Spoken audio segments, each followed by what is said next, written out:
네, 저는 오늘 이 본문의 말씀을 가지고 우물물을 양보한 이삭이라는 제목으로 함께 은혜를 나누도록 하겠습니다. 오늘은 먼저 영상을 보고 이제 설교를 시작을 할 건데요. 큰 스토리는 이래요. 우리의 삶 속에서 우리가 이제 사소한 이 양보의 순간을 마주할 때 어떻게 반응하는지에 대한 질문을 던지는 내용이에요. 요거를 생각을 하고 우리 영상을 보도록 하겠습니다.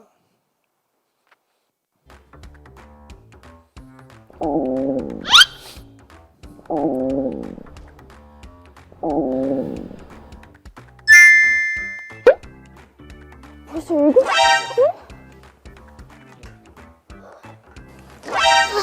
시험을.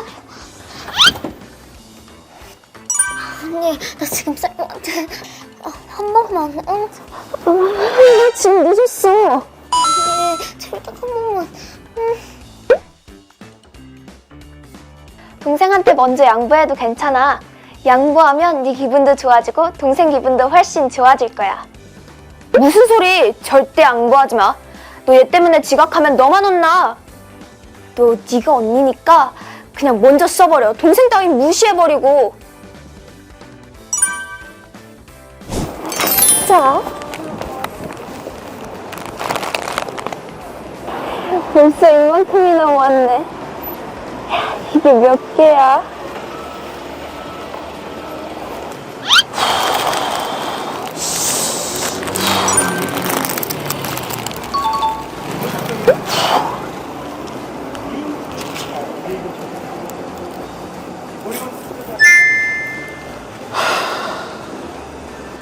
아, 하나 더 사지 뭐.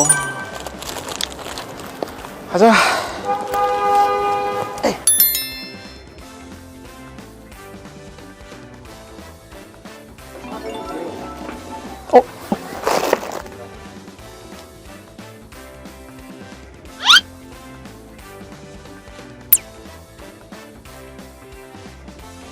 민지야, 그까지 띠부띠부실이 뭐길래 양보 한 번을 못해? 그런 거 없어도 사는데 아무 불편함 없어. 양보 한 번 하자.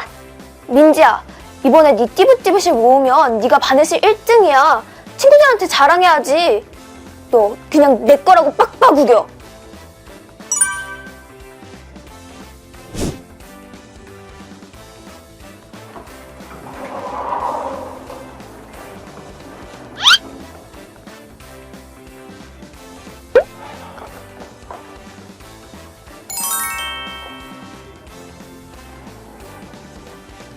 민지야, 택배기사님 짐이 너무 무거워 보이신다. 너는 이번에 계단으로 올라갔대잖아. 살도 빠지고 얼마나 좋아. 민지야, 그냥 네가 먼저 타. 너 오늘 너무 피곤하잖아. 할 일도 많은데 빨리 올라가서 할 일 해야지. 네가 언제부터 남 생각했냐?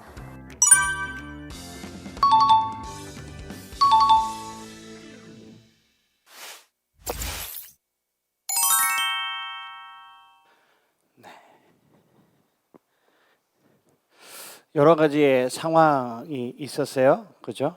네. 화장실, 이거는 진짜 전쟁인데, 여기 또 형제가 있고, 저기 또 이제 3남매가 있고, 우리 1, 2, 3번. 1, 2, 3번이 제일 저게 잘 맞을 것 같은데, 저런 상황이 있었던 적이 있어요? 지성아, 저런 상황이 있었던 적이 있어요? 화장실. 저렇게는 없었던 것 같아요. 희원이는 어떻게 했어요? 했어? 우리 주원이는 거짓말을 안 해요. 한 번도 안 했어? 힘을. 여기는 나이 차이가 좀 많이 나죠. 5살? 4살? 여긴 나이 차이가 여긴 나이 차이가 얼마 안 나서 여기 뭐 쌍둥이니까 뭐 그럴 수도 있고. 하율아, 너는 이런 적 있었니? 화장실? 없었던 것 같아요. 이게 쉽지는 않은 상황인 것 같아요. 근데 힘으로 밀고 들어가시는 형님이 계시고, 힘에 밀려서 그냥 양보하는 동생이 있고, 그리고 왜 하필 아저씨가 또 띠부띠부씨를 모아? 아쉽기는 한데, 자, 어때요, 여러분? 집에서, 편의점에서, 엘리베이터에서 우리가 사소하게 배려하고 양보할 수 있는 순간들을 보여주는 영상이었어요. 그죠? 여러분들도 이런 상황 속에 이런 상황들을 같지는 않더라도 비슷한 상황들, 내가 양보를 해야 하는 상황들을 많이 겪으면서 살아왔을 거예요. 이럴 때 여러분들은 어떻게 행동을 합니까? 라고 내가 물어보면 분명히 양보를 해야 한다라고 다들 얘기할 거예요. 그죠? 설사 내가 양보를 안 한다고 할지라도 여기서 양보를 안 한다 그러면 내 이미지가 망가지기 때문에 양보를 한다고 할 거예요. 방금 희원이 형처럼. 그래요. 네. 우리는 삶 속에서 참 사소한 이 양보의 순간들을 마주하게 되지만 그때 선한 마음으로 기쁘게 기꺼이 양보할 때도 있지만 내 편의와 내 입장을 위해서 이 불편한 마음을 외면할 때가 또 더러 있다라는 거죠. 오늘 말씀은 이런 갈등의 순간들 앞에서 나의 편의와 입장을 내려놓고 양보를 택한 인물이 나옵니다. 성경 속의 양보의 아이콘, 오늘 바로 이삭이 그 주인공이에요. 이삭이 왜 양보의 아이콘인지 말씀을 보면서 한번 보도록 하겠습니다. 먼저 이삭이 지금 어떠한 상황에 처해 있는지 말씀을 좀 보도록 할게요.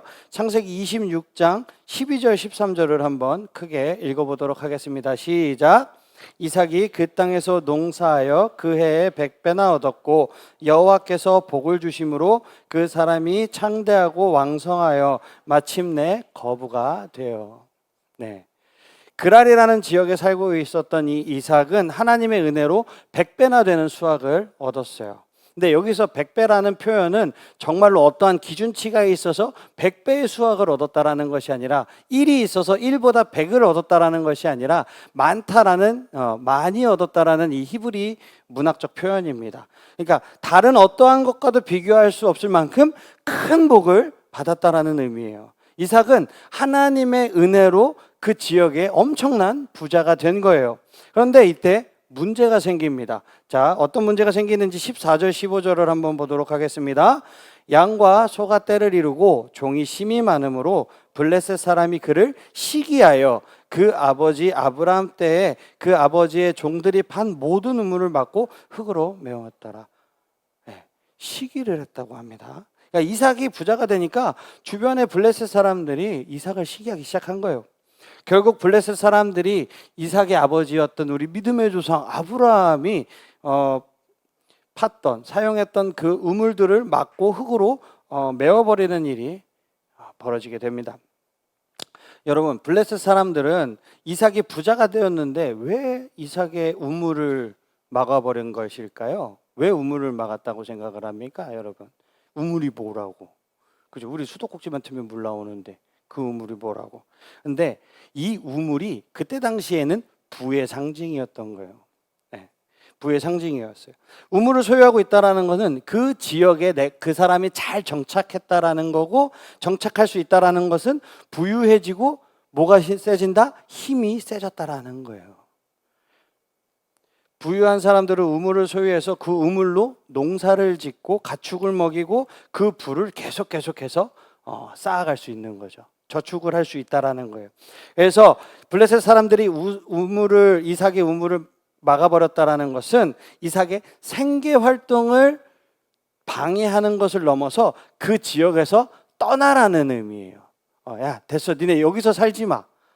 다른 데로 가. 그러니까 지금 말로 하면 이사 가라는 이야기죠. 친구들, 우리도 삶을 살다 보면 가끔씩 안정적이었던 내 삶에 누군가가 이렇게 돌을 탁 던지는 때가 있어요. 이 돌은 나의 잘못이든 상대방의 잘못이든 갈등의 시작이 되는 거예요. 그래서 때로는 내가 돌을 맞았으니까 나도 너를 돌로 칠 거야, 돌을 던질 거야, 이렇게 하기도 하지만 어쩔 때는 내 기분이 너무 상하고 내 마음이 너무 상해서 얘는 조약돌 하나를 던졌지만 나는 큰 바위를 친구한테 던질 때가 많이 있어요. 외나무 다리에서 만난 이 두 마리의 염소, 이 이소부화 여러분 알아요? 네, 두 마리 염소처럼 먼저 양보하지 못하고 끝내 서로 다투다가 어떻게 되죠? 이 두 마리 염소가 둘 다 죽어버리죠. 이 외나무 다리에서 둘 다 떨어져서 둘 다 죽어버립니다. 이렇게 갈등이 생겨날 수 있는 그 시점에서 성경은 우리에게 어떠한 가르침을 줄까요? 우물을 메어버린 블레셋 사람들에게 보여준 이삭의 반응이 그 해답입니다. 우리 16절, 17절을 한번 크게 읽어보도록 하겠습니다. 아비멜렉이 이삭에게 이르되 내가 우리보다 크게 강성한즉 우리를 떠나라. 이삭이 그곳을 떠나 그랄 골짜기에 장막을 치고 거기 거류하며. 아멘. 블레셋의 왕이었던 이 아비멜렉은 이삭에게 떠나라고 요청을 합니다. 이렇게 떠나달라고 요청을 하자마자 이삭이 그와 다투지 않고 바로 그냥 그 자리에서 떠나버려요. 그러니까 이사를 가버리는 거죠. 이삭은 한순간에 우물과 삶의 터전을 잃어버리게 된 거죠. 여기서 17절에 그곳을 떠나, 이 그곳을 떠나라는 표현은 아비멜렉이 떠나라고 하자마자 곧바로 떠나갔다라는 이 지속형 문법을 사용하고 있는 거예요. 계속형 문법이라고 그러죠, 그거를. 예, 그렇게 곧바로 떠나간 이삭의 모습을 강조하고 있는 표현이에요. 이삭은 억울할 수도 있는 상황 속에서 다툼을 선택하지 않고 그 자리를 떠났습니다. 이후에도 이삭은 2번이나 우물 때문에 이 사람들하고 싸워요. 이 사람들하고 싸우는데 그때마다 이삭은 아무 말 없이 자리를 옮깁니다. 이삭이 바보라서 그냥 넘겨주었을까요? 이삭에게 힘이 없어서 우물을 그냥 넘겨주었을까요? 오늘 말씀을 시작하면서 봤던 이 영상의 주인공,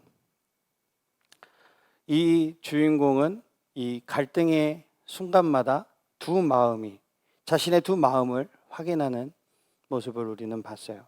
우리도 영상에 나온 친구같이 배려를 하며 양보할 수 있는 작은 순간들을 마주하면서 삽니다.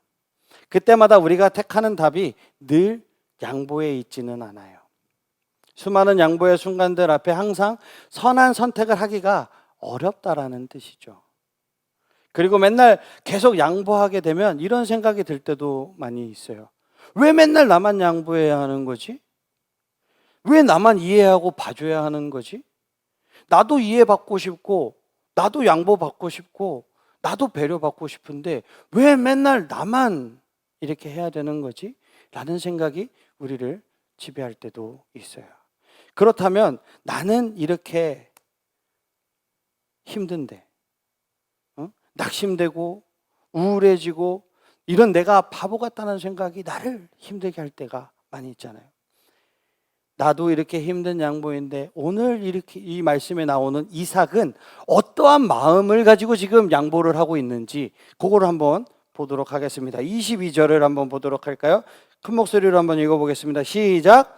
이삭이 거기서 옮겨 다른 우물을 팠더니 그들이 다투지 아니하였으므로 그 이름을 르호봇이라 하여 이르되 이제는 여호와께서 우리를 위하여 넓게 하셨으니 이 땅에서 우리가 번성하리로다 하였더라. 아멘. 이삭은 또 자리를 옮겨서 우물을 팠을 때 그때서야 다른 사람들과 다투지 않게 되었다라고 지금 이야기하고 있어요. 그래서 그곳의 이름을 뭐라고 했다고요? 르호봇이라고 했어요. 이 르호봇이라는 이름의 의미는 넓은 곳이라는 의미가 있고요. 또 다른 의미는 하나님께서 우리를 번성케 하실 거다라는 의미를 가지고 있어요. 여기서 우리가 알 수 있는 것은 이삭은 우물을 내어주고선 이동할 때 모든 과정을 단순하게 그냥 우연히 일어난 갈등으로 보지 않았다라는 거예요. 이삭은 모든 일이 이 지금 하나님의 섭리 안에서 일어나고 있는 일들이라는 것을 알고 있었던 거예요. 이삭은 이 땅에서의 삶이 나그네의 삶이고 우리의 본향은 어디? 하나님이 계신 저 천국에 있다라는 것을, 하늘에 있다라는 것을 신뢰하고 있었던 거예요. 그래서 하나님께서 살 곳을 정해 주실 때까지 세상 사람들과 다투지 않고 대적하지 않을 수 있는 그 넉넉함을 보여줄 수 있었던 거예요. 우리는 이 이삭의 이야기를 통해서 믿음의 사람으로서 아주 중요한 교훈을 한 가지 발견할 수 있어야 해요. 12절에 보면은 이삭에 대해서 뭐라고 설명하고 있냐면 여호와께서 복을 주심으로라고 설명하고 있습니다. 이삭은 하나님의 복을 받은 사람이었지만 억울한 일, 당황스러운 일, 그리고 화가 날 수 있는 이 갈등의 일들을, 상황을 마주하게 됩니다. 우리 그리스도인의 삶에 내가 하나님을 믿고 하나님이 나를 도와주시고 인도하신다라는 것을 알고 있지만 우리 삶에 평탄한 길만 있는 것이 아니라는 것을 보여주는 거예요.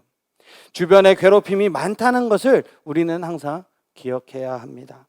하지만 그들과의 다툼 속에서 우리는 포기하는 기쁨을 배우고 양보하는 즐거움을 배우고 내려놓는 행복을 배울 줄 알아야 하는 거예요. 하나님이 함께 하신다는 그 신뢰, 하나님이 나의 아버지가 되시기 때문에 내가 가진 모든 것을 기꺼이 내어줄 수 있다라는 그 믿음, 그 믿음이 있기 때문에 양보가, 포기가, 내려놓음이 기쁨이 되는 줄 믿습니다. 그런데 정말 신기한 게 있어요. 이삭이, 물론 아브라함이 팠던 우물들이에요. 이 우물들이, 아브라함이 팠던 우물들을 블레셋 사람들이, 그랄 사람들이 메웠어요. 그리고 이사를 하고 또 새로운 땅에 우물을 팝니다. 그리고 또 와서 메꿔요. 또 다른 데 가서 우물을 파요. 또 메워요. 근데 이 팠던 우물들이 나중에 가나안의 이스라엘, 그러니까 아브라함, 이삭, 야곱, 그 다음에 이스라엘 백성들이 나라를 이루어서 이 땅에 거주할 때 이 이스라엘 백성들, 이삭의 자손들이 이 우물을 먹는다라는 거예요. 하나님의 섭리는 여기 있는 거예요. 비록 내 때 나는 억울한 일을 당할지는 모르겠지만 내 후대에 내 자손들이 그 나의 양보 때문에 하나님의 큰 일을 경험할 수 있다라는 것을 우리는 성경을 통해서 배워야 되는 거예요. 이것은 제 말이 아니라 성경이 그렇게 증거하고 있는 것입니다. 항상 얘기하죠. 제 말은 안 믿어도 돼요. 제 말은 무시해도 돼요. 하지만 하나님의 말씀인 이 성경은 무시하지 말고 이 성경이 된다고 하면 되는 거예요. 왜요? 하나님의 말씀이기 때문에, 하나님의 약속은 신실하기 때문입니다. 그리고 이런 양보를 가장 잘 보여주신 한 분이 있어요. 누굴까요? 그렇죠. 우리는 하나님, 예수님, 성령님 아니면 무조건 그 안에 답이 있기 때문에 예수님이에요. 예수님은 우리를 위해 생명을 내어주실 때 자신의 생명이 결단코 아깝다고 생각하고선 내어주신 분이 아니에요. 예수님은 우리를 위해서 기꺼이 자신의 생명을 내어주셨어요. 기꺼이 내어주시는 그 기쁨이 있었어요. 왜일까요? 우리를 위한 구원이 예비되어 있기 때문이에요. 예수님은 십자가에서 자신의 생명을 양보하심으로 우리와 하나님과의 관계를 하나로 붙여주시는 화목을 이루어 주신 거예요. 양보의 열매가 바로 이 화목입니다, 여러분. 그래서 우리는 예수님이 나를 위해 보여주셨던 그 양보의 모습을 닮아서 살아갈 때 이삭과 같이 세상 속에서 화목의 열매를 맺는 줄 믿습니다. 아멘. 아멘. 사랑하는 친구들, 예수님은 예비된 구원의 약속을 바라보면서 우리를 위해 기꺼이 자신의 생명을 양보하셨습니다. 나에게 이미 이루어졌던 예수님의 이 양보의 모습을 믿을 때 나의 것을 희생하며 양보하는 즐거움을 얻을 수 있는 거예요. 우리 사랑하는 친구들의 앞으로의 삶 가운데 하나님이 여러분들의 아버지가 되시니까 여러분들이 가진 모든 것을 내어줄 수 있는 그런 믿음의 사람이 되기를 주님의 이름으로 축복합니다. 아멘. 다 일어나겠습니다.